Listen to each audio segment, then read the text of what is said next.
भाई कैसे हैं सब लोग। चलो बहुत सारे चैप्टर्स कर रहे थे हम लोग, उसके बाद ग्रामर के टॉपिक किए, राइटिंग के भी बहुत सारे किए, पोएम पे होल्ड रखा हुआ था, तो अभी एक पोएम करते हैं। और अबे जल्दी बोल, कल सुबह पनवेल निकलना है। आई नो पोएम बहुत बोरिंग होती है, आप सब चीजें वही बताओगे, बट करना पड़ेगा। वैसे भी बहुत टाइम से की नहीं है। तो आज की जो पोएम है, पोएम का नाम है a tiger in the zoo. बहुत ही छोटी पोएम है, एकदम सिंपल लैंग्वेज में, एज यूजुअल जो मैं आपको समझाता हूँ वैसे ही समझा दूंगा। मालूम है तेरे बाप को मत सिखा। अब देखो, यहाँ पे दो सिचुएशन है टाइगर की। आपको पता है कि पोएट है, वो या जगह से डिस्क्राइब करते हैं। हाँ, इसमें नेचर से कुछ कंपेयर नहीं किया है, but really short and simple रखी है कि एनिमल्स किस किस तरह चीजें फील करते हैं। अब आपने डेफिनेटली टाइगर तो देखा ही होगा, जू में देखा होगा या जंगल सफारी में देखा होगा। See there will be a difference. आपने कोई भी टाइगर को अगर जू में देखा है तो definitely it will feel little bit of of. आपको लगा कि यार ये ठीक नहीं है, कुछ प्रॉब्लम है। यही नहीं, अभी और सुनिए। और जब आपने जंगल में टाइगर देखा होगा, खतरनाक लुक्स वाला, उसके फैंग्स यहाँ पे आ रहे होते हैं, उसके आपको आपने हाथ देखे होते कि लगता है अभी हंटिंग करके आपको मार डालेगा। तो ये पोएम में वही कहना चाह रहे हैं कि स्टार्टिंग में पहले क्या है कि पहले टाइगर जू में दिखाया गया है कि जू में टाइगर किस तरह होता है कि वहां पे साइड में कोने में पड़ा है, बहुत सारे विजिटर्स उसको देखने के लिए आ रहे हैं, बट वो किसी के ऊपर ध्यान ही नहीं दे रहा है। क्यों? बिकॉज आपने बहुत बार जू को भी विजिट किया, आपने देखा होगा, आपको वाइल्ड एनिमल्स को देखने जब जाते हो ना, तो आप कभी कभी उनको बुलाने की ट्राई करते हो। टाइगर टाइगर ऐसा लाइन, ये सब कुछ ना कुछ करने की ट्राई करोगे आप उसको, बट करना नहीं होता, पता है ना। दोस्त तो है नहीं आपका वो आपको इतना ध्यान नहीं देंगे, इनडायरेक्टली बोल तो भाव ही नहीं देंगे आपको, because they know really well कि behind the bars they won't be able to do anything. देखो स्टांजा वाइज पोएम में यही दिया था कि वो केज के पीछे है। अगर हम करें तो करें क्या, बोले तो बोले क्या। उनको पता है कि आप कितना भी कुछ कर लो, वो कुछ कर नहीं पाएंगे। आप उधर से टाइगर टाइगर बोल रहे होते हो, मन में तो भी बोल रहा होता है, बोले अंदर आ फिर दिखाता हूं मैं क्या हूं।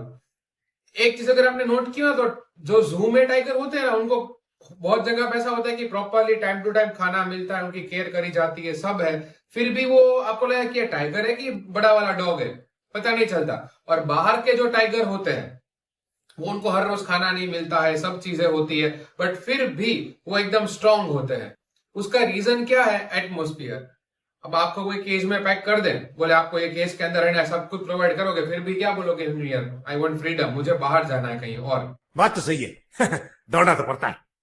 तो एनिमल्स का भी ऐसा ही होता है कि we don't have to snatch away their freedom, हमें उनकी फ्रीडम छीननी नहीं चाहिए, यही कहना चाह रहे हैं। अब जब टाइगर कहां पे होता है? जब जंगल में होता है, तब देखा होगा आपने कि वो वाटरफॉल या सॉरी जो रिवर होती है, रिवर के पास वो जब पानी पीने जाते हैं, साइड में कहीं प्लम्प डियर खड़ा होता है, तो प्लम्प डियर को भी डर लगता है अभी आके ये खा जाएगा। उसके बाद जो विलेजर्स होते हैं उनको टेरराइज करता है, मतलब डराता है। विलेजर्स को भी लगता है कि यार रात को आके ये मार डालेगा, मतलब एक खौफ होता है उनका टाइगर का। कभी कभी लगता है कि आप उन्हीं भगवान है। Definitely lots of people are afraid of or frightened of tiger whenever he is in jungle. Why? Because we know really well that what kind of things he can do.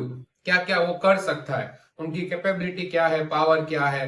और वापस उसके बाद जब वो जू में होगा, वापस एक लास्ट सिनेरियो दिया है जू में, कि जू में कर क्या रहा है, आराम से वो बैठा हुआ है, स्टार्स को घूर रहा है, पेट्रोलिंग कार्स, पता है ना जू में रात को आती रहती है, तो पेट्रोलिंग कार्स को देखता रहता है और वो सोचता रहता है कि काश अगर मेरे पास फ्रीडम होती तो लाइफ कुछ और होती। अब पोएम इतनी छोटी सी है, but as usual we know really well moral, because exam में आपको मॉरल पूछेंगे, 6 marker question answers will be there, वो भी आते हैं। तो इसका मॉरल क्या है? देखो मॉरल ये है कि कोई भी चीज हो, आप उसकी अगर फ्रीडम छीन लोगे तो उनका जो मेन चार्म होता है वो चला जाएगा। जैसे अगर हम टाइगर की बात करें, आप टाइगर जू में देखोगे, so we know what kind of things will happen. वो उसका इनडायरेक्टली क्या होगा, अंदर से मर जाएगा वो, they will be dead from the inside, कि आप कुछ लाइफ में करने के लिए है ही नहीं, इतनी छोटी सी जगह है, उसके अंदर ही घूमते रहना है, तो उसमें क्या ही मजा आएगा। और नेचर में जहां वो बिलोंग करते हैं, इसलिए बहुत लोग एक ना जू के कॉन्सेप्ट के खिलाफ होते हैं, मैं भी उसके खिलाफ हूं। नेचर उनकी मेन जगह है जहां पे वो रहते हैं अपने अकॉर्डिंग, जब भी उनको चाहिए वो हंट कर सकते हैं, जब भी चाहे वो एटमोस्फेयर में घुल मिल सकते हैं, उनका फिक्स एरिया होता है, तो वहां पे ही वो प्रॉपरली ग्रो करेंगे। तो we don't have to snatch away anyone's freedom, ये पोएट है वो कहना चाह रहे हैं। आपको पता है वो लोग बोलते हैं पोएट एक तो बहुत कुछ कहना चाहते हैं, 2 hours later. तो यही मीनिंग था कि आप कोई भी पर्टिकुलर पर्सन को, एनिमल को, व्हाट्सएवर को, अगर आप उसका एटमोस्फियर चेंज कर दोगे तो उनको अच्छा फील होगा नहीं. सो हमें उनको वही रखना चाहिए जहां वो बिलोंग करते हैं. That was the all thing about the poem a tiger in the zoo. अच्छा हमको सिखा दिया. मैंने पहले ही बोला बहुत छोटी पोयम है. पोयम जितनी भी है ज्यादा हम लंबा नहीं खींचेंगे. आपने यूट्यूब पे बहुत सारे वीडियोस देखे होंगे, एक घंटे के, 1.5 घंटे के, 2 घंटे के चैप्टर के. इसमें आपको बहुत बोरिंग फील होता होगा, तो टेंशन लेने की जरूरत नहीं. हम एकदम शॉर्ट वीडियोस बनाते हैं इसीलिए, ताकि आपको मॉरल समझ में आ जाए, क्वेश्चन आंसर्स भी लिख सको और ज्यादा आपको हेडेक होने की भी जरूरत नहीं. समझ रहे हो? समझ रहे हो आप? समझ रहे हो ना? तो आज रखते हैं इतना, बाकी करेंगे हम लोग सीधा नेक्स्ट वीडियो में. चलो, जय हिंद. Yeah.